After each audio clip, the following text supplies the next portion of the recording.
Hello, dear community, and welcome at AVL Creators Lounge, an online event for entrepreneurs and corporate innovators.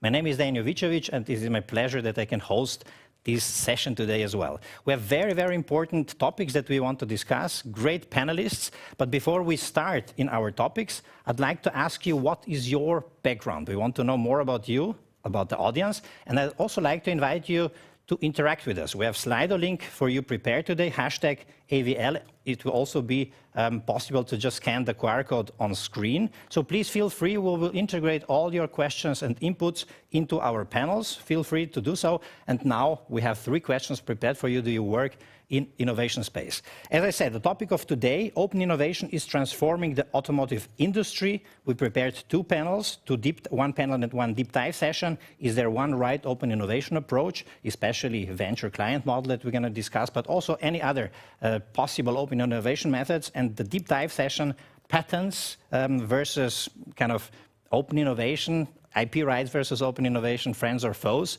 Excellent panel also on this topic. And while we're asking you guys if you work in innovation space, I'd like to welcome my first panel in the studio. Hi guys, how are you doing? Very good. Thanks for the invitation. With me are Claudia, Christian and Stefan. I will introduce you in a second more briefly. What I really like about this panel, all of them are founders, former founders. You worked for corporates, and now you work in formats in between that combine both worlds of new and old economy, of startups, entrepreneurs, and corporate. So it's a great pleasure that we can discuss in a few minutes these topics with you. So let's ask you guys as well, what is your background? How do you work in innovation? Stefan, Carriot is your kind of field of activity. You're a startup, you work in startup corporations and scouting in Carriot. What exactly do you do? That's correct. So Carriot is the software brand within the Volkswagen Group responsible for developing topics like the operating systems in vehicles, but also autonomous driving. And I'm responsible for scouting and identifying startups and bringing them into the company. You also founded your own startup several years ago? Yeah, that's correct. I founded a software as a service company focusing on inventory for automotive dealers. And Carriot at the same time is kind of a spin-off out of the Volkswagen concern, is that right? It started as a brand within all the other brands. So it's a first software brand for Volkswagen Group, and it's next to Porsche, Audi, etc., but as its own and independence. Fantastic. Claudia Falkinger, Better Mobility Accelerator, but Claudia is also a member in the Startup Council in the Ministry of Economic Affairs in Austria, and you've created many mobility communities in Austria as well, so it's great to have you here. Claudia, what is your current focus? The current focus is on the Better Mobility Accelerator, as you just mentioned. So it's a European-wide program for ventures focusing or expanding their opportunities when it comes to safe, accessible and green mobility with a base in Vienna and Lisbon. So we are very excited about that, using inclusivity as a competitive advantage. Application is still open until Friday. But as you mentioned, I'm also a founder of various networks like Women in Mobility, as well as Community Creates Mobility, bringing together various perspectives to create a better mobility ecosystem. Perfect. In a few minutes, I'll start with you then to explain what you understand under open innovation, because you have accelerations, you have ecosystems and communities that you've been building. So it's a kind of, I'm curious about the definition. How do you guys define that? Last but not least, Christian Hüttenheim, Open Bosch venture partner and co-founder. Great to have you here. Thank you for the invitation. What do you do exactly at Open Bosch? So Open Bosch is the venture client unit of the Bosch Group. It was originating from Bosch Ventures. And Bosch Ventures is the venture arm of the Bosch Group. And we are an investor in startups, and we are a client. And we follow the venture client model. And you can think of the venture clienting concept as an innovation purchasing department specialized to the risky supplier type startup that is not located in central purchasing, but in the venture arm. In the venture arm, so yes. With their own budget? Yes, so that you have the experience and the tools and the people who have the experience to deal with startups, yes. Okay, fantastic. So as you can see, we really have the perfect mix for this panel, and we want to be very much in depth, let's call it that way. We want to know when the open innovation is the tool to produce what to produce actually, the products or IP, or what kind of outcomes actually do we strive for, and when is it not the way to go? Do you have best practices? Do you have worst practices? We want to know everything from you. But first, let's just see what our audience has a connection with innovation. 67% of them are working in an innovation department. So we have a qualified audience. So let's get ready for that. 27% no, but in my daily work, I need innovation skills. Is that what you see in your companies as well, that innovation is being democratized, so to say, that it's needed in the business units as well? Yes. Which company can say that we don't need innovation? Yeah. Which function within a corporate can say we don't need to innovate, right? Yeah. So I would agree. And you also see it more and more within the departments that people are having their own ideas which they want to bring forward and develop. Mm-hmm. Yes. And I'm particularly interested in the people who just tick the 2 no's, because first of all, it's great having new people in the innovation area, and second, asking questions outside where you're maybe not too familiar with it, like challenging current thoughts or bringing more ideas to the table. Perfect. And obviously we need also new talents in the innovation space because it will be one of the very important let's say, tools for the future of our planet in general, and mobility is one very, very important aspect in these fields. I'm very grateful and happy that you guys are working in this space. So let's start with our panel. Thank you to our colleagues. 68%, one more vote came in for yes, I work in innovation department. We hope that we'll be able to give you as many practical insights as we can, but also invite you to ask us questions. I will try to integrate them into the panel, so we'll try to answer as many questions as we can. We'll start with only one, let's call it more general question. Claudia, maybe how do you define open innovation? You said already accelerator, but you built an ecosystem and communities within the mobility space. What do you understand under open innovation? Open innovation for me is like a Milky Way, let's say it like this. There are so many opportunities out there that you can use and integrate. So it's like a both-way direction, let's say it like this. There is no 1 or 0, but I think open innovation is the way to go to create solutions that are so much needed for today's challenges. No corporate, no startup, no university or whatever can solve these challenges alone, neither in their resources, skills, or time. So the ones who can build the best connections will be the winners of the future. And I think it's really what you make out of it and which things you use in this big tool set, or as I said, Milky Way. Yeah. What role do startups play in the field of open innovation? So from my perspective, the most important, I mean, open innovation after Chessborough, you have like basically 4 groups, right? You have suppliers, you have competitors, you have your customers, or you have institutions or academics or universities, right? And looking at those sources for open innovation, startups are, from my perspective, and this is maybe a thesis, the most innovative. I mean, startups offer innovation in speed and radicality that big corporates do not, that universities do not. And from my perspective, startups are the most important of those. Yeah, the most important, but not the only.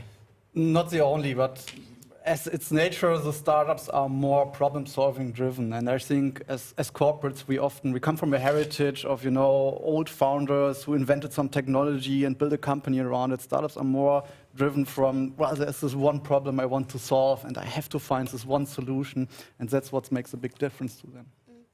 And having a look on the numbers and how the mobility startup scene is, or at least how I observe it, is that a lot of founders come from economics or technical background, but not really about traffic, planning, and so on. So you have huge industries who bring a lot of knowledge from years, which is so important to really understand it. But on the other hand, especially from the startups, you have this out-of-the-box thinking and so on. So again, open innovation, pair these different views and get the most out of it. Yeah, and open innovation is quite old, right? That's not a new concept. What I think is new about the concept is the necessity to do it, because we are now in ChatGPT times, being open to other players and being open to partner, being open to bring in other startups, I think is important to survive. Because which big corporate, is it Bosch, Siemens, or SAP, can say, ChatGPT, we developed that internally. We will do that ourselves. Yeah. Really?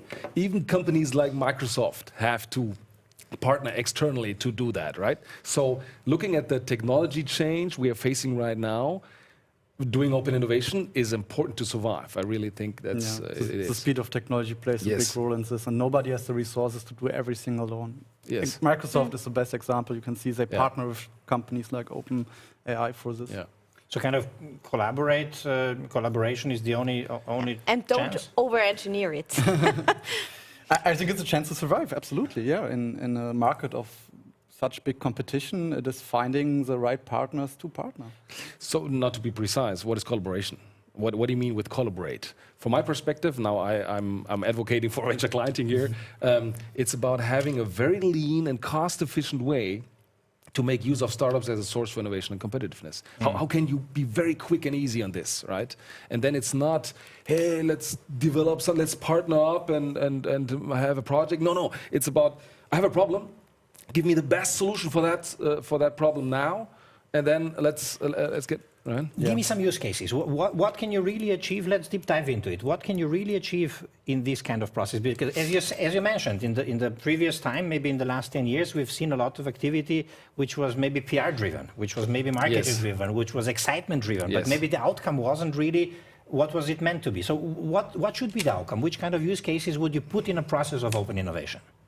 So let's take a use case. Let's take translation of videos for marketing or education internally. There are AI startups out there, many, maybe most of you know Synthesia, and they have the opportunity with a deepfake algorithm to, with one click, translate videos into other languages and also change the visual of the person. If you think of that, now you have the opportunity to translate it in 30 languages just by a click of a button. You don't need the translators anymore. You don't need the equipment to do a video anymore. This is not 2, 3, 4, 5 times better. That is like 100, that's 1,000 times better, right? So it's about bringing in solutions that really change the game. Only from startups or also among the peers in the corporate world? Universities can play a role in this, but I don't know. Elon Musk, they're always focused on patents, and I think Elon Musk didn't become the richest person in the world because he has a lot of patents. He doesn't. Okay. So I mean, a lot of universities spin out great solutions, right? So it can origin at the universities. But by the time that the corporate are interested, and in my process, we are looking forward to some kind of mature startups. We don't want to deal with concepts. We want to test the solution. It shouldn't be a mature solution, but we want to have something that we can test. Exactly.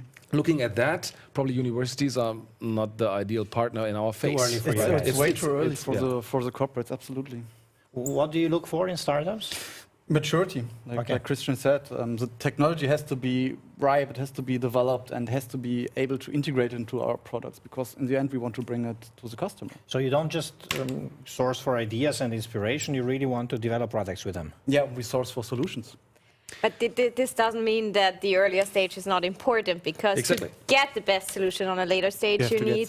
It doesn't mean that like corporates have to focus on that, but they need to support it. Doesn't matter if it's university programs or other, whatever formats it is, but you need good incubators that the best solutions can kind of grow. Yeah, so I like to look at it as a toolbox. So you have a toolbox as a corporate, and there are many tools in it, right? There's M&A, venture capital, venture clienting, venture building, incubation, acceleration, hackathons, co-working, you know it.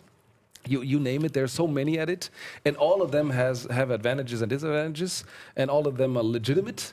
But looking now at the challenges the corporates face when it's about speed of transformation and innovation efficiency, from my perspective, it's about a quick solution sourcing. How can you make use of startups as a source for innovation? For innovation in a branch, in an industry which is developing and changing very strongly, mobility. We're talking about cars becoming kind of software products, if you talk about Elon Musk. So where is the industry going, and how can you use startups and open innovation to solve the problems of the future of mobility? Yeah, I think saying that we are the ecosystem builder and have to provide anything would be false. We have to provide the platform for other people so they can innovate on. I think Apple, you can see, was the best example with providing the App Store, but not fulfilling the iPhone just with apps from Apple and closing it to everyone else. No, they just open it with the App Store to everyone else and say, enjoy, innovate on this. I think that's the best way to leverage this. Claudio, what do you aim for with your accelerator? What should the outcome be, and who can actually join it? The early stage, later stage, what do you look for? It's more focused on an early stage where startups see inclusivity as a corporate, as a competitive advantage. Just having a look on innovative mobility solutions, let's say car sharing, you see 20% or less female users, which is insane. So the understanding of different movement patterns is still so low that all the new innovations, and let's not talk about data, where you have a lot of biases in there, or female car drivers face 72% higher chance of getting injured in accidents. So this is insane. And including this from the beginning and saying, okay, we really create solutions, like innovative solutions in mobility for various target groups, having access to new target groups and a vast network of experts, having direct access to cities, industries, and so on, to test it from the beginning on, so where the risk is still very low, and you can try out a lot of different things, which is so much needed in cities, wherever, and then having access to funding or grants or whatever is needed, as mobility is still a different approach of, okay, how can we get everything together, because you have in some cases you have a lot of infrastructure costs. So these three are the main focus areas where we're working with different partners. Doesn't matter if it's cities, in corporates like AVL, universities and so on. So this is also an open innovation approach where it actually needs everybody. I think what Claudia said highlights the importance of partnering with others, because bringing in this diversity can enrich the product in the end. And these things happened, which you addressed, because it was everything just developed in its own chamber and everything, and people were not included. So bringing in different partners can also absolutely, and this is not just some social whatever project. This is an economically highly relevant one. Where just imagine increasing your user base by 10%, and this is like insane what you can achieve with that. Yeah. So from our perspective, I think looking at automotive or mobility, the three biggest challenges we face currently is digitalization, electrification, and autonomous driving, right? So digitalization includes the central compute power within the car, but it also includes like new use cases as a driver, right? From a driving place to living place. Entertainment place. Yes.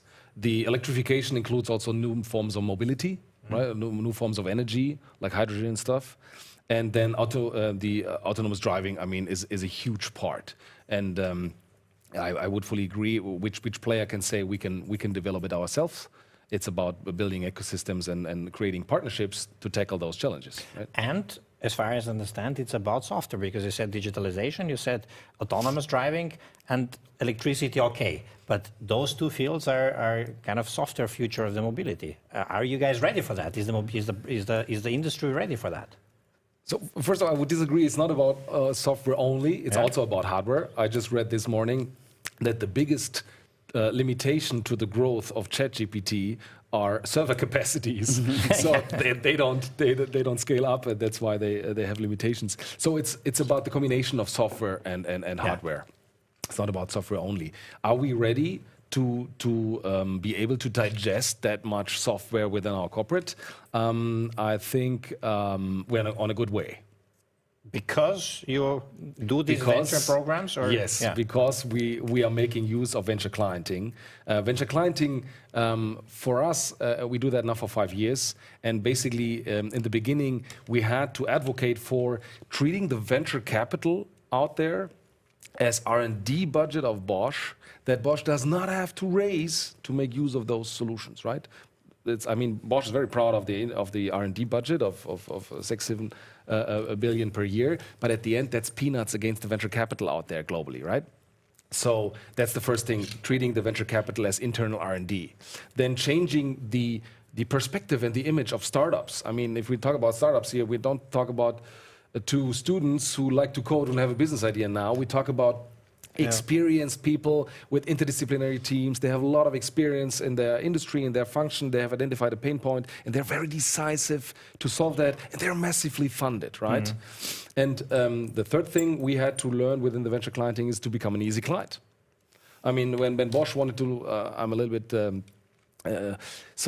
when Bosch wanted to meet a startup in the past, they rented a minibus and drove 15 engineers and 16 lawyers to the startup CEO to assess risks. Right? That's not the way how you initiate a cooperation, right? How can you be an easy client? An easy client does not mean for me being a risky client or being a stupid client, like dealing with every startup. But how can you be an easy client means you know what you're looking for, you know what your problem is in the field of we just talked about. You have the capacity and the budget reserved to solve it, to really get it done. And then you have an easy communication process and the tools and templates to do it, right? And the commitment. Why did you choose this model? Why didn't you choose other models? Why does that fit you personally? So I think Bosch has the whole toolbox, right? Okay. We talked about the toolbox. There are several formats, and we do all of them. But from my perspective, the timing is right for a very lean and cost-efficient setup, just looking at the macroeconomic environment. Okay. Yeah, just the quickest way. I mean, if I remember to my past about the failures we did, I mean, we're doing startup corporations for a very long time now. And this venture client model is slightly new, it's just a few years around. But in the past, we always focused on going out, finding startups, and pushing them into the company. But with the venture client model, we are more focusing on what are our needs, what are our gaps, what do we need to change and to solve. And then we go out to the startup scouting and to the ecosystem and see who's the best solution provider and who can we partner with. So it's more focus-driven on this problem-solution fit. And I think that's the biggest difference, and that's the success between venture clients. And now, let's just, what exactly do you understand by who do we partner with? What does it mean to partner with somebody? To take equity in their company, or to be kind of client, you have a client relationship? Well, to have a client relationship, like point, that's it. We don't look for equity. We want to be a good customer, as Christian said. I think like big corporates are often tend to over-engineer things, and I think we sometimes are not the best investor because we want to strategically involve ourselves into the startup and change the things the way we would fit them more. And just becoming a customer and buying the solution is, in my opinion, like the best way for this. I just want to add to this. So identifying an issue internally which is strategically highly relevant is super important, especially when it comes to speed and resource and focus and so on. But it's not about just going like into the supermarket and buying like startups or whatever. It's not buying or working from the shelf. It's also like a collaboration on eye level. Like you still, even if they are well developed and skilled and so on, it's still like a process that you work on together on the fits and needs for each party. Yes, yes, and to establish that trust, I think it's important that there is no hidden agenda. Right? Yeah. If there's the question, so do you do venture clienting to fill your M&A funnel? No, we do then venture clienting because we want to be a client. Yeah. We do, if after a successful POC, in 95% in our cases, it's a customer-client relationship, supplier-client relationship, but in few cases, there can be other things like M&A, joint development, whatsoever, I don't know. But there is no hidden agenda, and I think that's really important to build the trust for a corporation eye level, right? And how quick can you start with a venture client program? If you, let's say, look for a startup, how long is the process on your side? So I think the longest part is within our process, the definition of the pain point. It's so the process. So we talk about push and pull. The process on our side starts with the interview of the pain point owner and the identification of what's really the issue here. What are we talking about, right? So and from here to the start of the pilot, that is from my perspective the toughest part about the process. It's not about finding startups anymore. Okay. I mean, that's from my perspective, that's solved. I can't save myself from startups. There are so many great startups for every function out there. Where do you find them? Do you have any advice for those who are not maybe as far as you guys are? I mean, there are professional tools out there. There are professional providers out there to help you find and filter the best solutions for your defined use case and demand. Okay. I think so. The biggest challenge for us is rather having internally the right pain point of business impact and not finding the startup. That's already solved. Maybe while talking about tools, I see a question that could fit into the discussion. Do you see a difference between collaboration and outsourcing? In which case, open innovation is more feasible? Do you have an opinion on that? So outsourcing for me is a totally different topic. Okay. I also work for Bosch Service Solutions, which is an outsourcing provider like Accenture, Avato, Seitel, Teleperformance. They take a function, a process out of the corporate and do it offshore or nearshore and try to do this function for the corporate more cost efficient or with more higher quality. That's something totally different. We don't bring in startups for service. The service is not, it's not an extended workbench. Service is not a startup for me. It's about a technology or a product that is scalable. And we want to bring it in to test it and to become a client. It's not about taking a task that is originally ours and giving it out. Because you lack resources, for example. Eh? Right, Yeah, right. yeah. So I think separating or looking at the startups we're talking about, I think we have to separate between process innovation, are that solutions we use for us, product innovation, are that solutions we use for our customers, or business model innovation. And in these three fields we are acting, and outsourcing is for me a totally different topic. Mm-hmm. Maybe another question that could fit here as well, and maybe Claudia, you can explain how you do it in your current accelerator. How is the startups IP managed by large corporates? Do you have any agreement on that? What happens with the IP in the process of collaboration? So from my point of view, there is no one size fits all. It really depends on the case, but it's sure an important topic. But just killing the collaboration from the beginning and saying, yeah, and now IP, well, I'm interested what you say or what your experience is. I would say if you need IP as a corporate, there's always the M&A way and you can do acquisition, but it shouldn't be about just buying in IP. I mean, there are solutions like white labeling, of course, but the IP kind of should stay with the startup, I think. If you really need it and it's a core competence of the corporate or it has to be one, you have to buy it. Or also find a shared solution. Yeah. So before the pilot, we never talk about the IP, right? So the startup brings their IP and they keep them. We bring our IP and we keep them until the end of the pilot. And by the time we understood, okay, how does this solution really fit us? How does it help us in the process or in the business? And then we're talking, okay, so after a successfully completed POC or pilot, we're talking about, okay, let's now talk about IP. What's now the future path to go? Is this the client-customer relationship, a supplier-client relationship or not? And I think IP is really important, but to do the venture clienting process very quickly, you have to have a standard process to deal with IP after the pilot, so that the pilot is safe and we can quickly go into the cooperation. Yes. Okay. I think IP was never an issue, to be honest, because if you look in the past, there was only like Volkswagen Group partnering with Bosch, Bosch developing some control units. The IP was always owned by Bosch, right? Volkswagen didn't want to buy the IP or have the IP. They just wanted it in their cars, and it's pretty much the same. It's not an issue with startups. But I have to say, I experience that startups kind of often are afraid to show what they're doing or share their IP in this way. Of course, these barriers have to work with them. You have to work on these barriers.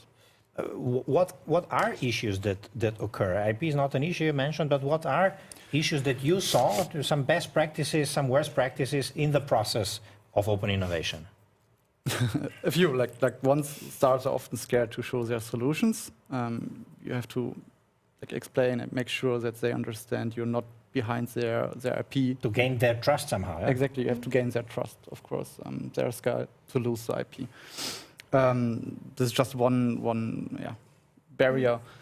Others are, of course, speed, but maybe you have something. There are many misconceptions about the process internally, right? So we have to talk a lot about, you're not investing, you're just a client. Okay, so right.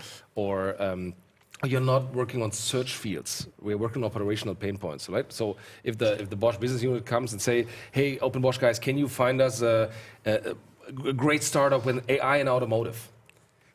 What's AI in automotive? I mean, there are 16,000 startups. And so we are working on operational pain points, something that is very precise. Okay. So that you can look for a partner, right? So that is a misconception. Then a push and pull, right? I get a lot of portfolio pitch decks of startups. I work mostly in the pull. So my customer is Bosch internally. It doesn't help me if I get a pitch deck. I maybe log it in our database, but I don't do sales for startups, right? Yeah. So focus on. So there are a lot of misconceptions about the process. That's the biggest challenge for us. I think a challenge is also if companies are just looking for proof. Yeah. If they have an idea and they go out and say, yeah, we're just listening to those who just Benchmarking guys. Yeah, kind of. So also look out for this underserved but willing customers or other people that like resources or knowledge that was still untapped.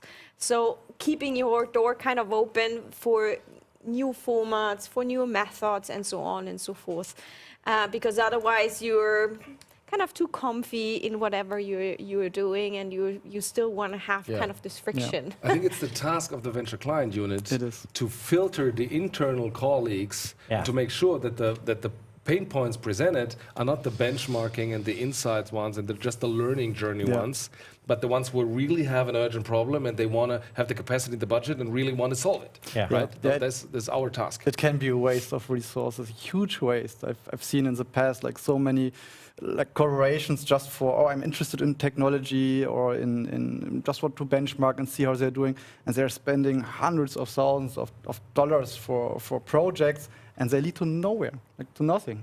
And I think it's fair to just kind of also go into the innovation zoo to just look around to inspire to get inspired, but it's not fair to use the time of startup founders for this purpose, because their time is extremely limited, and I think you can destroy the relationship. It's more limited than ours. Yeah, time is key for them, absolutely, and speed. Yeah. Then we come back to the toolbox, right? Then it's a different tool. If you do tech scouting or hackathons to benchmark it, to find talent, to get in touch with the learning journey, there are different tools for that, right? Yeah. Wait, let me. One question that I wanted to ask, and it's also here because you mentioned the business unit that comes to us. Yeah, so that already means that you have a positioning in your company and that people know that you're there and that they can come to you when they have a concrete question. So somebody is asking how big corporates, Bosch, Carriot, deal with the internal culture clashes that arise between traditional investors and open innovators. And do you have some best practices here? How do you position yourself internally? Sort of, you mentioned, I think one English media called you an innovation DJ between startups and corporate. So how do you implement, or how do you manage the culture clashes? So cultural topics. In the first, so we do that for 5 years now. In the first 2 years, we spend a lot of time on those cultural discussions. We don't do that anymore because it's a pain in the. It's really wasting a lot of time, because what we realized is, it's not about the person, it's about the role and the incentivation. So even if you take the strongest not invented here syndrome engineer and replace him with the best CEO, and this new CEO in the same not invented here syndrome role will act accordingly to that role. So it's not about the person. It doesn't help anybody if you go there, hey, you guys have to be more agile and more flexible. No, you have to look at the business. How does what has a business impact here? How does a startup help this process to become better for your client, right? And then you can take a turnaround about the cultural discussions and really focus about the business and try to focus on a better process. Because you can waste a lot of time on cultural discussions, which doesn't lead to anything. But it's important anyhow. Like, it's not like, well, it's not a comfortable topic or needed, so let's put it aside. It's still like an ongoing thing. Right. It can also kill your whole program or venture or whatever when you don't address it or have it together. Right. So it's the coalition of the willing. Yeah. So I have an offer. I'm an internal service provider. Do you want to do it, or do you want to talk about culture? I have a lot to do. Let's deal with the ones who already understood it, and don't spend time on evangelizing because. I mean, I have the luxury. Bosch is a huge corporation, 400,000 employees. If just 1% loves it, it's still a lot of people to deal with, right? How big is your department, your Bosch Open? So Open Bosch is not a department; it's a virtual organization, and we have venture managers in every business unit in the plants and in the organization, and they help us to bridge the connection from the ivory tower to the operational business, and to get the pain points, to get the leads, right? So we have roughly 50 people with an open Bosch role. Who cover all fields of core business, so to say. Yes. How is it in your case? But it's similar. It's always a cross-functional team between each department, bringing in the problems, the pain points, and we try to solve them, yeah. And if you see that somebody is coming and just wants to be kind of in the innovation space, then you clearly say, it's not my department, go somewhere else. We have a checklist of the requirements we need for a partnership, and if they don't fulfill it, we got to go. I think commitment is a very important point on this, but also, like you said, the business impact. There's always a business impact you can show for everything, and figuring this out is always very helpful also towards management to get approval for new things and for innovation. I would like to come back to the cultural topic, because I think I didn't want to say that it's not important. No, exactly. I just want to say right? it's just not my task, right? This is a top management topic. If you want to change the culture of a corporation, doing it bottom up is it's not possible. It's just is wasting your lifetime, right? So culture is important within my role. We just focus on bringing impact and making things better. And what I learned is if you do that, people like it. They have a fast purchasing process, they have impact, and people like to deal with startups. They want to do their job and probably well. the question of a culture arises less if you don't take equity in a company, if you just really are solving one very particular problem together. Yes. And you have experts who can help you with that, and you don't have kind of other aspects of collaboration where you would take equity and have to really be culturally fit. Don't mix the tools. Yeah. If you mix up the toolbox, then you're complicating things. If you're an investor, a client, and a partner, and you're offering socially with your region some support to the business economy locally, don't mix up the tools and making things complicated. Try to be a professional client, and maybe if you're a big company, also be an investor, but don't mix the tools. Cool. Claudio, one question for you. How would you convince a successful corporate that open innovation with diverse target groups is key for development of future mobility solutions? Is that a topic? Do they understand the benefit if working in inclusive or diverse environments? I thought so, or I don't know if it was my bubble. Just recently I was in St. Gall doing some trainings with like top managers, and they didn't know that there are difference in movement patterns, and it was like, oh my God, I don't know where we have to start to, like on a knowledge level. So it should be, because these are the different target groups, like really knowing them, and just heard it again when it comes to like AI and so on, nurse. And then you can target your technology and so on, but not vice versa. So really understanding people and their needs when it comes to mobility and how it serves their daily needs or work, free time, etc. So I think this is a necessity for like every day. And as said, the ones who understand it the best and who can use this toolbox the best for these needs, I think, will be the ones who will be the winners or the front runners. Would you say that open innovation is also good or can address the topic of inclusion and diversity better maybe than other tools and instruments? Who? Like Open innovation, that the process of open innovation is beneficial for diversity and inclusion. I think open innovation is a really good method for really addressing it. Actually, it should be the base of everything. But I'm curious what you say. But I think it's a good. It's helpful for some, but I think there will be way more things to do around that. Looking at diversity, and no, I don't think that open innovation is specifically targeting to that. Okay. No, I think it can be helpful. it the can be methods helpful, that yeah, we but use. it's a side effect. It's side Yeah. effect. Okay. Because you bring in different views, right? With different perspectives. Yeah. Automatically. Okay, we have a lot of questions. I'm trying to follow and multitask a little bit. Yeah. So let's continue with the next one. How can you manage to bring the positive elements, experience, know-how, etc., of corporates into startups without killing the entrepreneurial open mindset? Being an investor or being a client? Let's do being a client and maybe, or you can comment on both. He's more the investor, like he has more this view. I don't have this investor view, so maybe he can answer Okay. this investor view. So, being an investor, how do you make sure that you don't kill the startup or bring in too many processes in the startup? Now, how can you manage to bring in the positive elements, experience, know-how of a corporate, which definitely are useful for a startup, without killing the entrepreneurial spirit? Also there, the lean philosophy, focus on pull and not on push. If you push to the startup all what you know, the startup is overwhelmed, and you can wait for the startup to pull the stuff they need. Okay, agree? I totally agree. I mean, like I said, it's about the tool set and bringing in this lean activities, and don't waste the time with the startups. Time is key here. Okay. For companies which are completely new to open innovation, is working with startups the best first approach, since there are many different approaches in open innovation? You can't say it's the best first approach. It always depends on the solutions. I mean, sometimes it's the best approach to partner with Bosch for us, right? And sometimes it's a better approach to partner with the startup.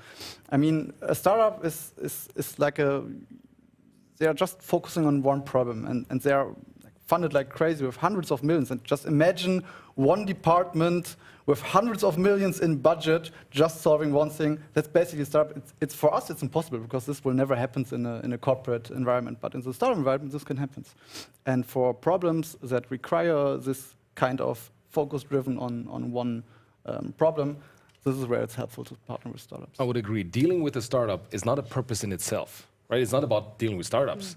It's about finding the best solution. Yeah. So if there is an established provider offering the same solution, Yeah. don't go with a startup. Yeah. I mean, that's too risky. Go with the established provider. How can the problem Yes. be addressed best? The best, Yes. yeah. Could Yes. be startup, can also be something else. But yeah. Claudia, you're responsible for open innovation at ÖBB, the biggest main rail carrier of Austria.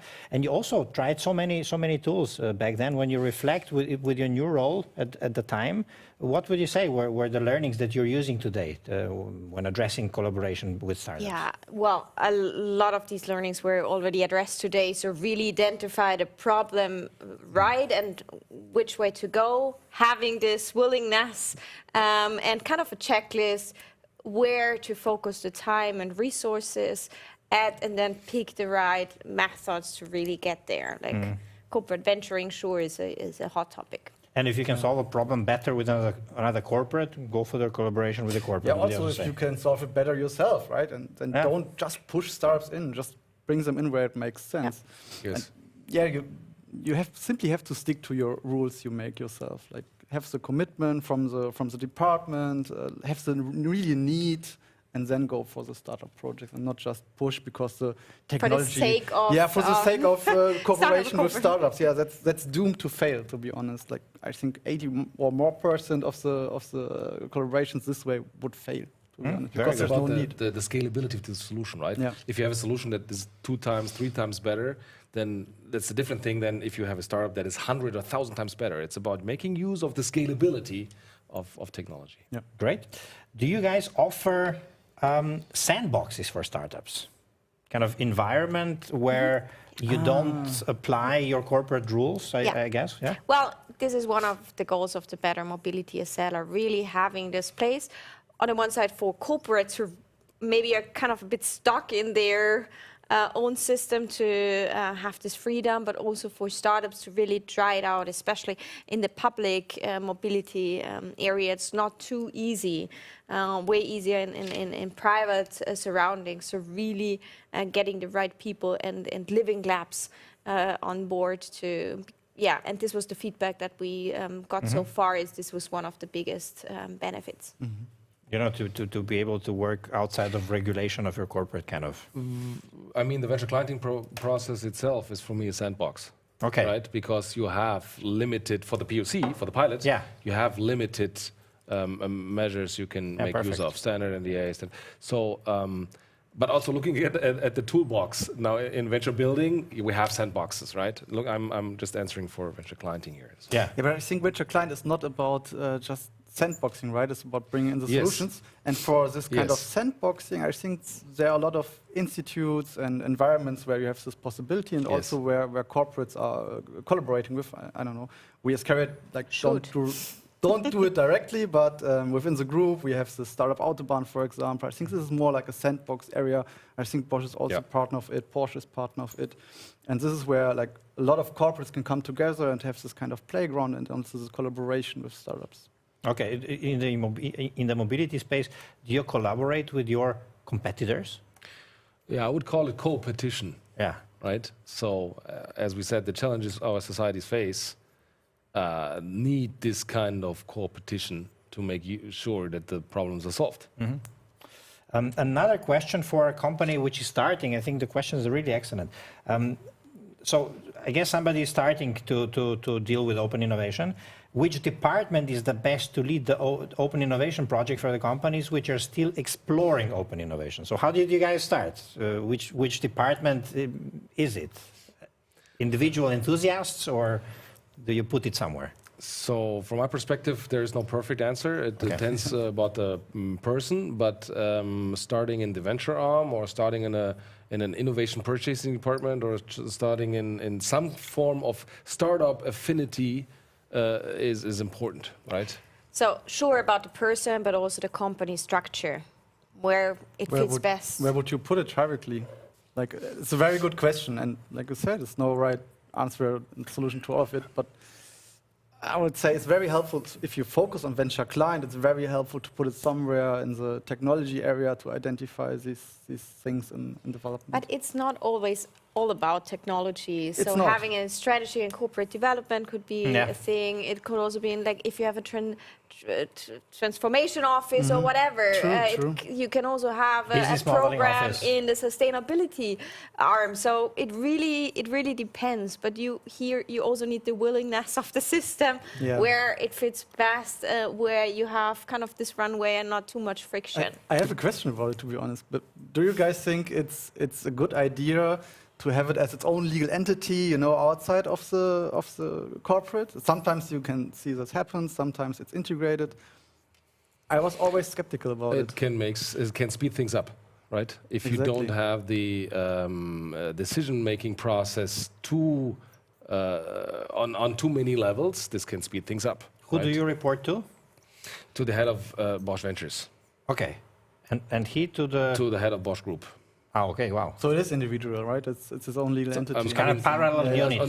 We have a strategy department in between, but it's quite there's a strong management attention to that function, which is a luxury situation, right? I think strategy is a good kind of advice, so to say, because innovation is in the core of a strategy. Strategy without innovation would kind of... It's about business development. I've seen most of the time it is put near or close to strategy. Yeah. Okay.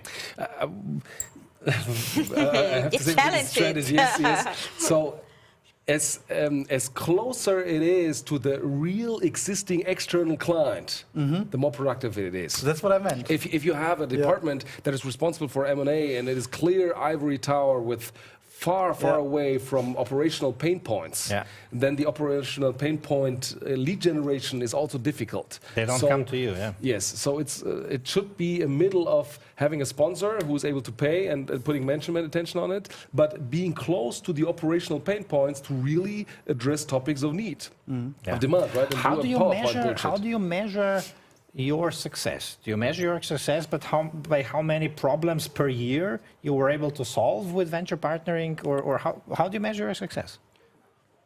So I think the hottest topic, KPIs, because if you are not able to measure your KPIs in euro in financially difficult times and economic difficult times, you're at risk, right? If you say, hey, we have a lot of good stories and a lot of lighthouses, they will close your It's not enough project anymore, yeah. So we track a lot of KPIs. So we'll track like the number of POCs. We track the R&D budget that the startups collected.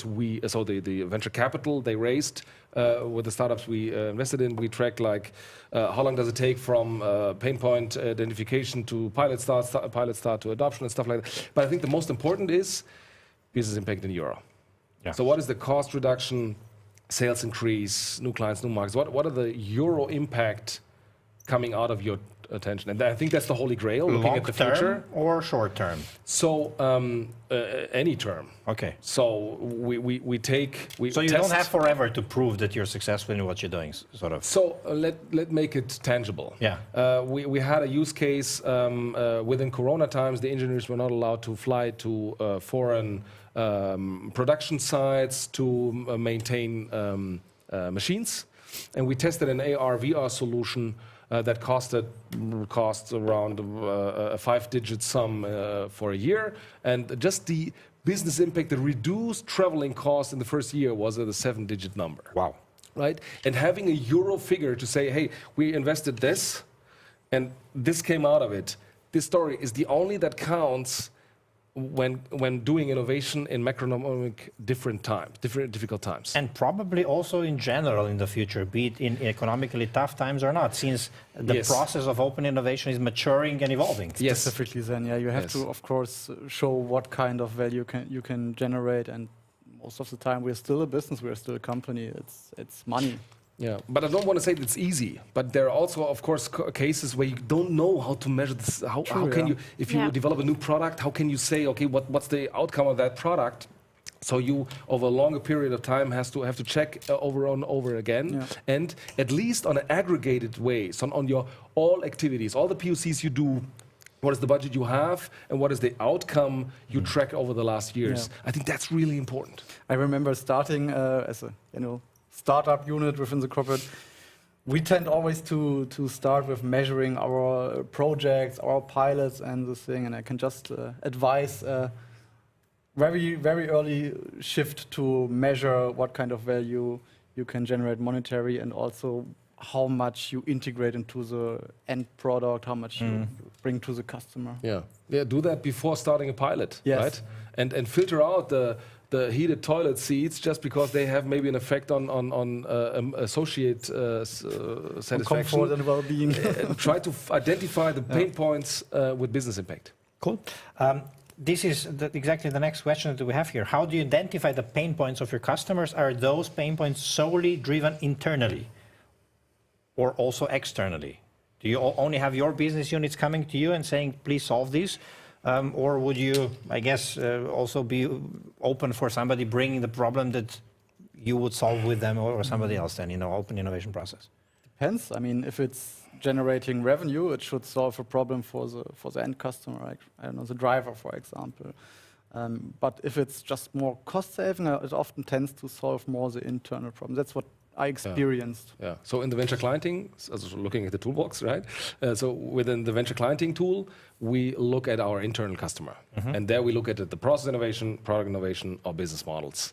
But I mean, in different tools, looking at venture building, acceleration and stuff, we of course take external pain points. And we also see that the identified pain point lists of the venture clienting program is of high interest to the other tools, right? Because those are validated pain points you can create a business on, right? So it's often not just one value you increase. It's more people than just the internal engineering unit. And in an accelerator, Claudia, you're probably broader and more open for ideas coming from all sides that teams in the accelerator then work on. Yeah, we can put it together on this platform to what is really needed for the different parties.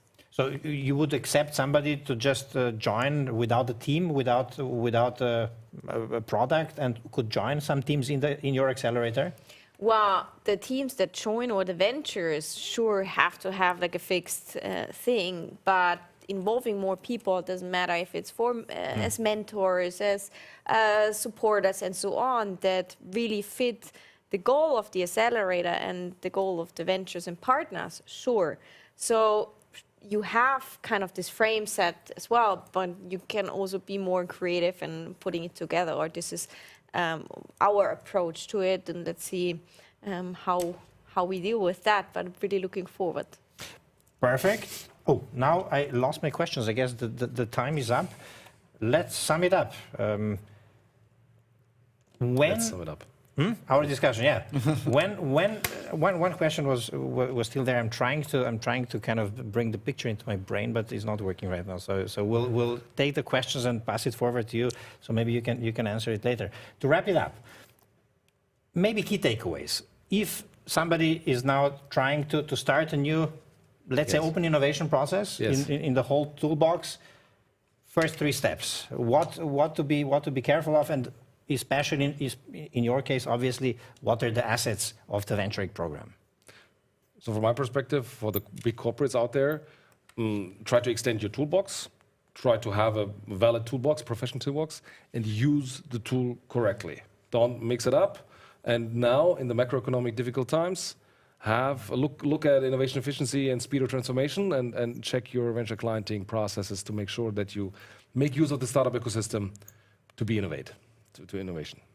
Anything to add? Yeah. Well, know your why. So really understand it, why you are actually doing it. Yes. Again, not out of the sake to just use another trendy method or whatever, and really understand the problems that are key and pick the right methods for that. But it's interesting, none of you is saying, think about open innovation. We assume that that's a must-have in general, Claudia, nowadays. Yeah, absolutely. Yeah. I don't know how a company can survive without implementing different parts. However you call it, maybe you just don't give the open innovation label to it. But like it's a necessity. In a world as this. Stefan? Just to add on what the boss already said, also gets a commitment from management. I think it's very important to show them that you bring in value to the whole company and get their commitment. That helps a lot if you want to build up an innovation unit or collaboration unit within corporates or companies. Perfect. Thank you so much. We had a couple of more questions, so thank you for your questions. Keep posting them as we have now our next panel. I wish we could talk further. We were talking whether 50 minutes will be enough time or too short. I think we could speak for another 50 and another 50 minutes. Maybe next time. Thank you for taking time with us, and thank you for all inputs. Thank you. Thank you. Thanks. I'm moving now to our second studio to start a deep dive, open innovation and intellectual property rights, a paradox, friend or foe. So I'd like to ask our team to put both of our speakers on the screen, and let me move to the other studio and take the tablet with me as well. Mario and Victoria are waiting here for me as well, and I'll be happy to discuss with them also about what we said on this current panel, and obviously to look into the IP rights and patents. Welcome in our studio. Welcome to our second talk to this deep dive. Thank you. Thank you. Let me introduce you guys. Mario Hartinger is German and European patent attorney. After 10 years with Daimler AG, he joined AVL List in 2012 as head of patent department. Mario, I'm excited what you're about to say about patents. And Victoria Ilge is with us, has more than 8 years of experience in innovation management, corporate innovation and digital business modeling, and as a team leader in the AVL Startup Initiative, she's responsible for the Creators Expedition Startup Program. Victoria, it's great to have you here. We have a very interesting topic now. Stefan said in one sentence with Elon Musk, the patents might not be as relevant as we all think. So this is our topic now. Yeah? Why do we need patents? AVL is the champion of patents in Austria, #1. And I would like to discuss with you, is that the criteria for being innovative? Are patents, especially in the world where mobility is moving to software, or increasing the scope of activity also for software, which role do these patents have? So let's start, and again, I'd like to invite everybody to post questions via Slido, and I'll integrate them into our discussion.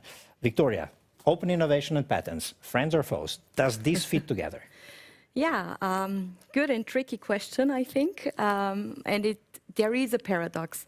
Maybe let's come to the definition of what IPR rights are, of what open innovation is. I mean, for me, but you will tell me more about that. IPR rights always try to exclude somebody. I try to have my own thing. I try to have my own invention.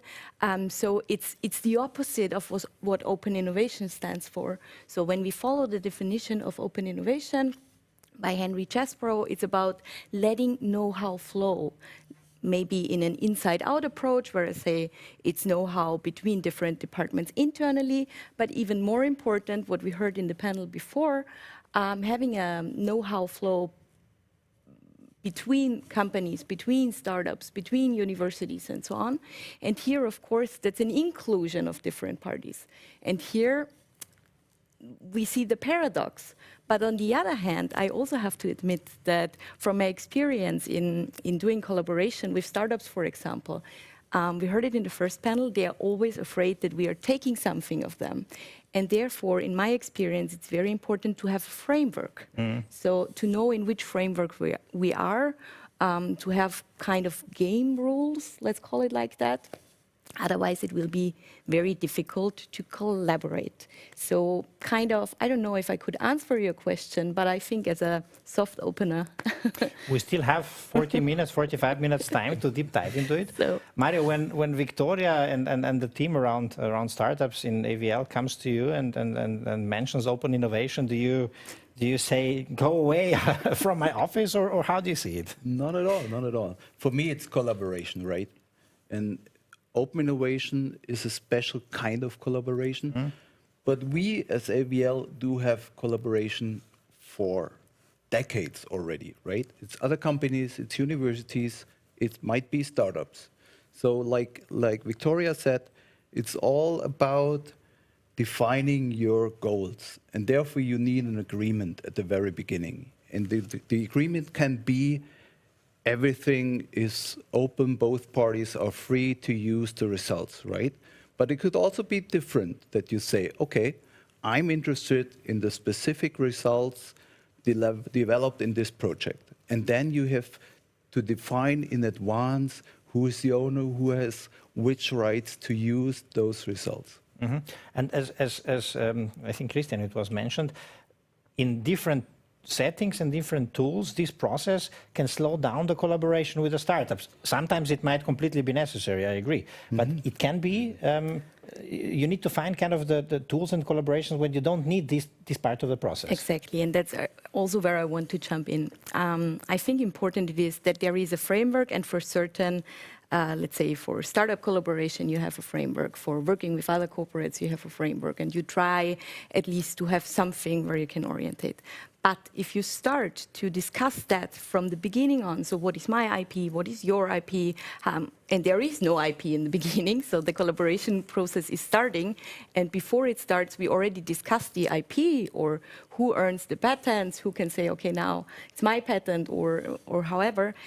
This can slow down the collaboration, and I think this is something in open innovation we need to understand, that we cannot start with that discussion. And I think this is something which is very difficult for corporates, because for the last, I don't know, in our case, 75 years or something like that, patents were the first thing we focused on. Now we are in terms of digital business models. Business models are getting more importance. Here, of course, it gets more complicated, I think, to put a IP right around that, of course possible, but more complicated. And we also have, let's say, a new option to open innovation. It's not inside out, outside in open innovation. There is also that third pillar now, which makes it even more complicated. And I do not want to use the buzzword platform, but I need it right now, because sometimes corporates are just facilitating this know-how flow, for example. So bringing together, let's imagine it like an Airbnb. We are just bringing together certain ways of know-how. And here it gets even more complicated, and I need to define, as a company, as a corporate, as a startup, where do I want to be in that game? Where do I want to be in that kind of platform business, for example? So What I want to show by that example is that the complexity gets higher, and we have a lot of things to care about, and patents is not always the first thing we can take care when doing collaboration. Why do corporates or AVL need so many patents, and where are they necessary, and how do you get them? Many questions. Let's start with why. The patent is the tool to secure your technical solution. So if you invested in developing a technical solution, you should secure this technical solution. Otherwise, you invested your money for maybe your competitor, right? Because he can copy it right away, right? But I totally agree with what Victoria said. You have to be aware, what is the goal? Why do I do this project? And if you say, that is a first project just to find out, is there a field where we can collaborate, or do I want to gain some competence, or whatever it is, then everything is fine. Define your goal, and if you say we want to be free, the results are not part of the agreement, then this is one option, right? If you do a project because you want to use the results afterwards, and that's probably not the case for this first pilot project like we heard, right? That's probably for a later project. Then, if you want to use these results, you should find an agreement in advance. Who is actually the owner, who has which rights? Would you say that the amount of the patents that the company has is an indicator for how innovative this company is, or does this not correlate? It does, for sure, because it's behind every patent there is an invention. But it doesn't say specifically how good the invention is, right? Could be a very detailed invention, which could also be very important at the end, right? But like in every research, you also find solutions which are not implemented later on, right? So it's also how many technical solutions do you have in your product afterwards which are secured by a patent? And at the same time, Victoria... Yes, I need to jump in here because you said something very important, inventions.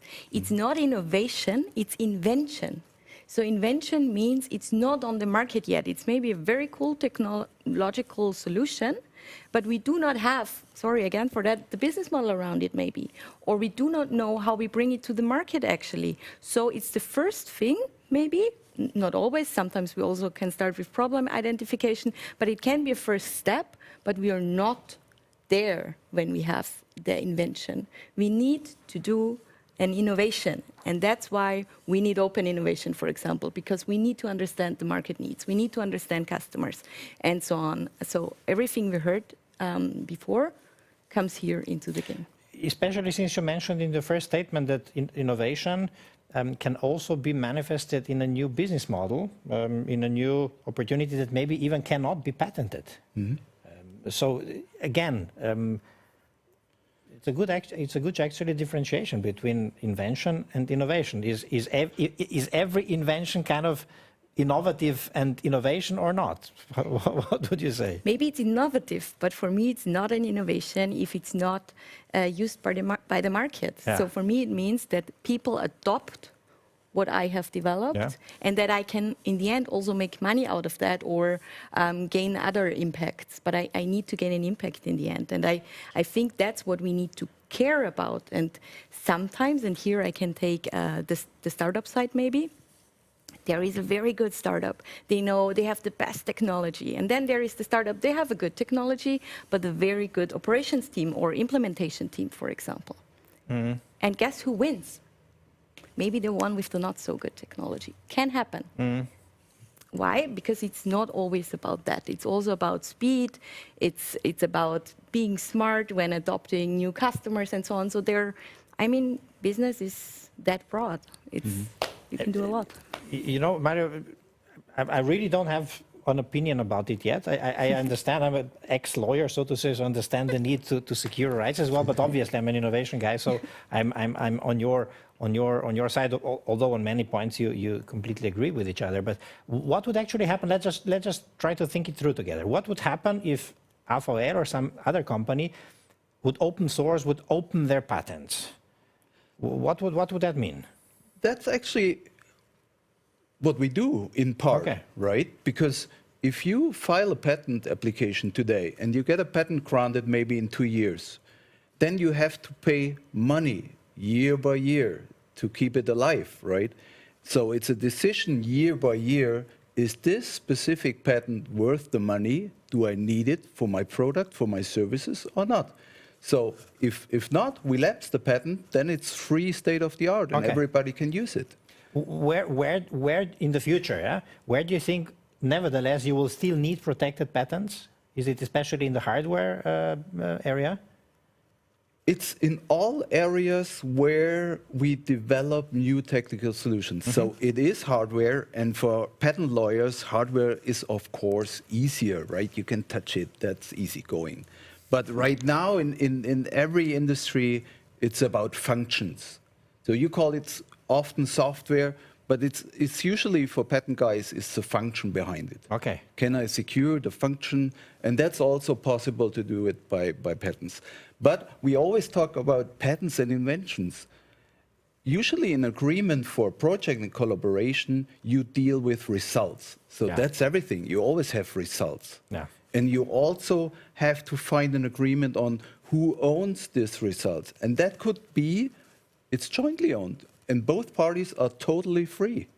So it is open innovation then, So right? you could actually then bring patents in an open innovation process and say the outcome is shared by the open innovation community. That's actually what we do, for example, in Creators Expedition. So everybody keeps their patents on the one hand, and if we develop something jointly, it's a joint development. Cool. And also the results are used then jointly.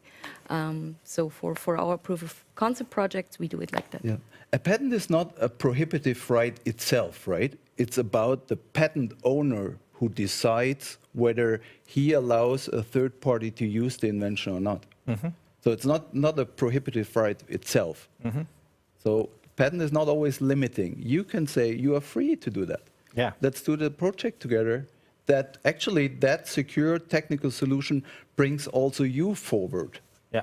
in you. That's maybe a good point, sorry. Yeah, please. But I think you know that better how the internal process is on that. But basically, it's kind of like a portfolio strategy. Let's call it like that. So, and that's also, I think, what Microsoft did. So in 2012 or something, I heard that open source and opening up stuff is not what they want to do. It's not interesting for them. It's bad, blah, blah. Everybody said that in the beginning of the 10th. And now they have a lot of open source, which is a different topic. We maybe clarify that in a minute. They have a lot of open source going on. So I think for each and everything, there are stages and you need to define them. Do I share it just with my department? Do I share it between departments? Do I give it outside to somebody? And that's also what we can do. So I think that's maybe portfolio. We have like we have that. already many questions. One is very highly rated. Maybe you will understand it better because I think it's something from your industry. With the end of combustion engines approaching quickly, what is the value of patents in the area of engine and drivetrain development? If it's too specific, we can skip the question. No, it's a very, very easy answer. Like I said, we evaluate patents year by year before we pay the annual fees, right? So it actually doesn't matter whether it's an engine or a solution for battery, which is not relevant anymore, right? If there is no product anymore, if there is no AVL service, we will lapse the patent. Okay. No matter whether it's a battery, a fuel cell, or an engine patent. Okay, cool. You don't just keep it for the Because sake. usually in the very beginning, you have alternative solutions, right? And after a while, you find out, okay, it's only the two of them. It's not the third one. And then you lapse also and abandon this patent. I have an idea. Maybe there are some patents. No. Inventions, or- No, maybe an innovation.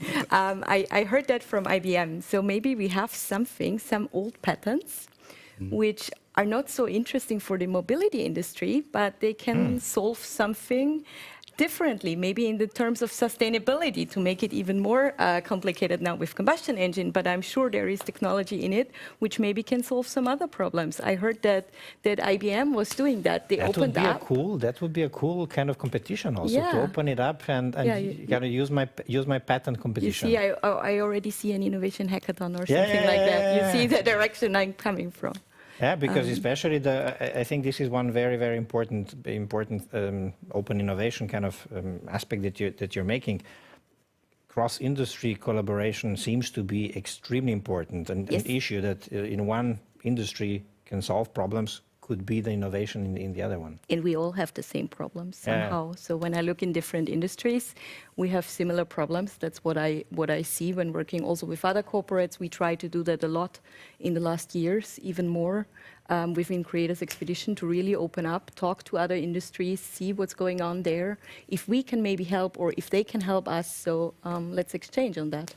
Fantastic. So obviously now the questions are coming about open source and patents.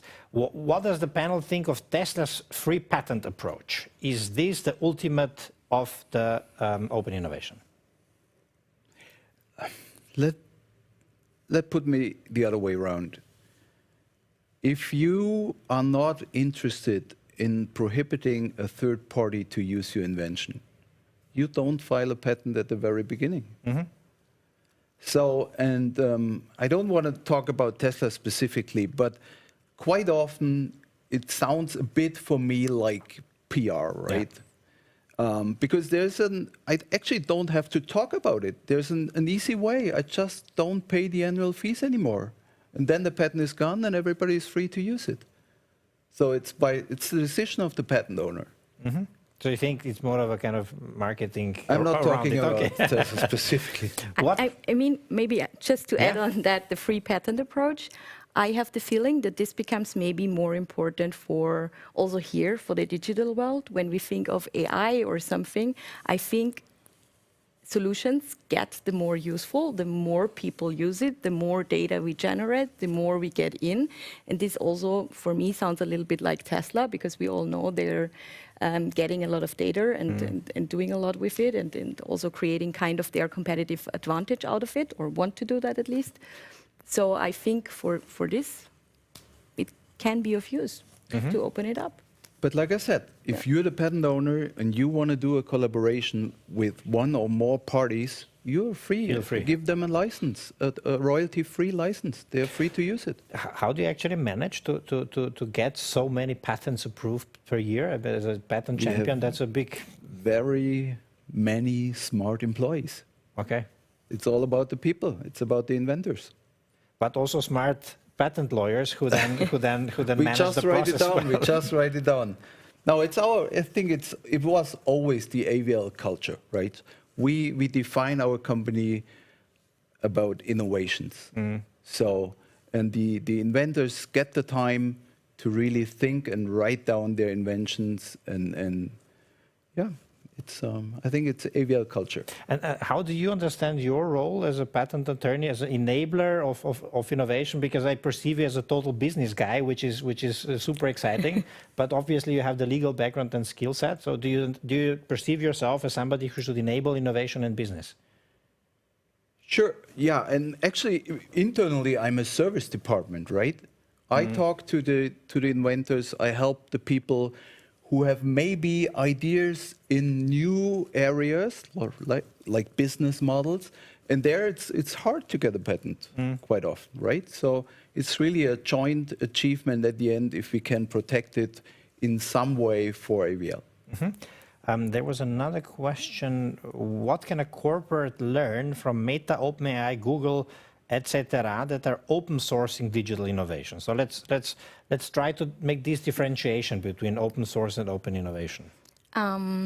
So I'm not sure if I can really do a differentiation, but what I like, or where I see similarities, and that's also why I'm sometimes a fan, of course, of open source, is that it's all about the wisdom of the crowd. Let's call it like that. So the more people they use it, the greater, the better gets your community. And I think what corporates need to learn now is that community building and using this extremely high wisdom of this community will get more important, because one thing is, even if you give something open source, it doesn't mean that there is no patent or IPR rights.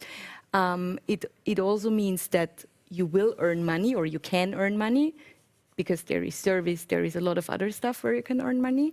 And of course, when you have this huge community, they find failures in your code, for example. They can be your early adopters. They can give you feedback. So coming back to the innovation and how I like to see innovation, namely that we get a lot of customer or a lot of feedback itself, it's great.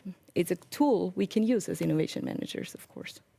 I have a few more questions, and I know the time is running. While the startups are most concerned about their IP and what happens to it, how can a discussion about collaboration go ahead without talking about IP? Exactly. And maybe filing a patent application in advance is also a good solution for a startup. Because then you have this patent application and you defined what was our idea you brought in, right? There's no later discussion where you can maybe not separate it anymore. And so I think like in every partnership, you should be clear at the very beginning, right? Let's talk about it. And it can be very short. It can be, both of us are free whatever we want to do, right? But it might be also be more complicated later I'm with on. you, but sometimes, so we are doing a lot of co-innovation projects, and there it's difficult because we do not know the goal, right? Or we have a goal, but we do not know which way we are going to take for that, to achieve that goal. So this can be very hard sometimes. We cannot say this is the outcome, and so we exactly know how we will deal with it. But like said in the beginning, we have this framework which helps us a little bit, which gives us structure and keeps up the or tries to keep possibilities open. And I would say it's not always the way that we focus on patents. It's an asset for startups very often, right? Yes. If you want to create an asset, a patent application, a granted patent is a good way to do it. For investors or so on. And like you said, maybe it's always a good solution to have a first short project together where both parties are free, and then you have a next project phase where you say, okay, now we get tangible results at the end, and now we should talk about who's owning them and who is allowed to use them. That's what we do. Perfect. Okay. Maybe the final question. I think somebody immediately used your formula. Innovation is innovation multiplied by market success. So the follow-up question is, are there any other possibilities to gain competitive advantages than patenting measures? Are there any other ways to gain competitive advantages other than patenting? A lot, I think. So we have to be very quick right now. Yeah. So I think speed is something very important, which can be also difficult when you have to save your rights and so on. I personally think partnering, of course, I'm from that department, but I think partnering up with good other companies, with startups, with universities can be a competitive advantage. You want to add? Maybe some solutions you keep secret as well, right? And that can very often hinder the collaboration, because then you are somehow limited to talk really about what you have in mind, and you don't get forward process that fast as you could actually if you maybe have filed a patent application in advance. Yes. And the opposite, building up this community we've talked about. So you see, it depends on the way you want to go. It depends on your portfolio. If you're a big company, if you're a startup, I would tend to focus on something and say, okay, that's my way to go. And for some, it will be patenting. For others, it will be a strong marketing approach, for example. So there is no one-fits-it-all solution. And it's not always that AVL has the same answer, right? It's also different for us. It really depends on the partner, on the kind of project. I think it's really great that you guys brought Mario with you today. This was really, really good talk. I liked it and I learned a lot in this discussion. I would like to say thank you to both of you. And also obviously to everybody who was helping and asking questions that we could answer. Thank you guys for this session. Thank you very much. Thank you. Thank you.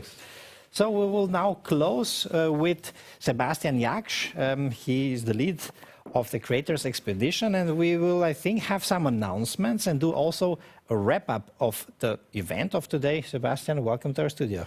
Hey, Dejan. Good to meet you again. Before we have some announcements, did you listen to the panels? Do you have any takeaways or comments? What did you like about it? For sure, of course. I think, in summary, one can say today was back to where we are from. So we had automotive guys in the panels. We had mobility colleagues here, and we were talking about really core to AVL topics now in the second group. And you know, as you know ourselves, and we now have the third Creators Lounge that we are doing, it is something that goes close to me a little. Yes. Because the tendency we have normally is really going 2 steps away from the core of what AVL stands for. And now going back and seeing that our partners and our ecosystem really is sharing the same ideas like we are, is very intriguing and very promising also for future collaborations that we are fostering internally as well as in the ecosystem. Perfect. You brought some announcements. So how is the Creators Expeditions doing and what are you up to? So announcements, maybe I'd call it a shout out, you know. So I think that going through the repetition of, as I said, the 3 last Creators Lounges, we were always talking about specific and dedicated partnerships that we are establishing besides startups, which the Creators Expedition constantly is doing. The program is out there, so if startups are in the audience, continue applying, do projects with us, that's all great. And it remains permanent scouting. Permanent scouting. We were constantly evaluating startups and doing plus 10 projects a year forward. So going forward in the years to come. This is not new. But what is the shout out is if there are other corporates, other companies that are not startups but established out there who want to become part of our broader ecosystem and want to foster what we've heard today in terms of how can we solve problems together. It just as a very high level view of things. I think this is what we aim to do and extend to do. And you know, the world doesn't need another program for something like that. So let's keep it at arm's length and practical and not too much established. But I think what we can and should do is really bringing in such collaborations into a kind of structure. Yeah, that's how we best name it. So what we're gonna set up and what we are currently working on is a new structure of open innovation for an, let's say, European ecosystem that deals with mobility challenges, but beyond. It's not just pure mobility and automotive solutions that we want to, for creating change and sustainable solutions in our society, so to say. So it's a high-level call, but at the end, it's about collaboration for problems that we all do have and that we all want to solve. In addition to your startup collaborations? In addition to our startup collaborations. Call for corporates, for SMEs, and any other... Any others, in addition to the startups, which we collaborate with for now more than 5 years. Fantastic. But you will use your know-how in open innovation also for these partnerships? Sure. And we also will work with startups, but not on a unilateral collaboration between AVL and a startup, but perhaps like with CARIAD and startups and AVL.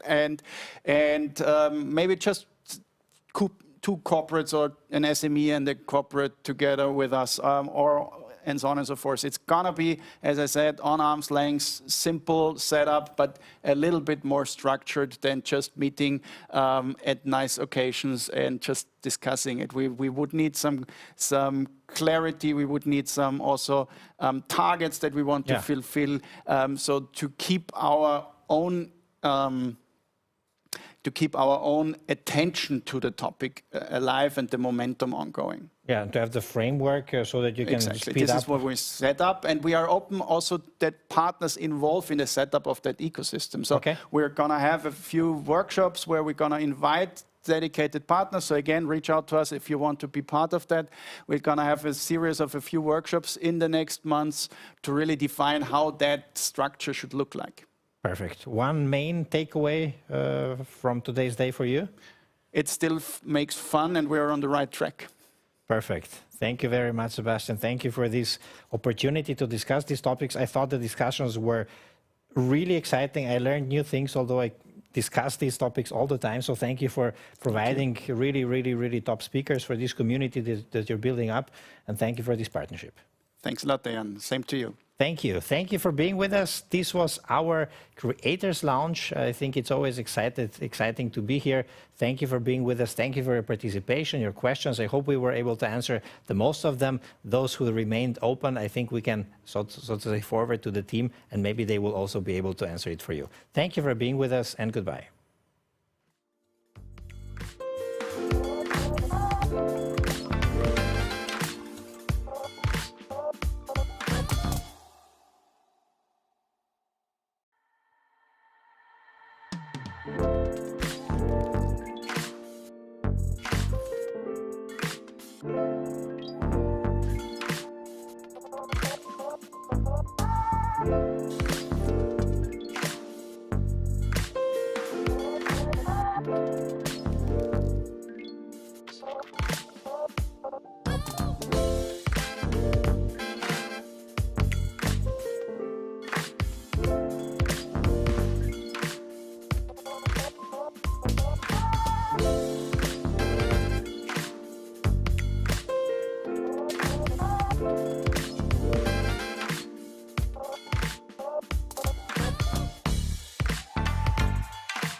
you.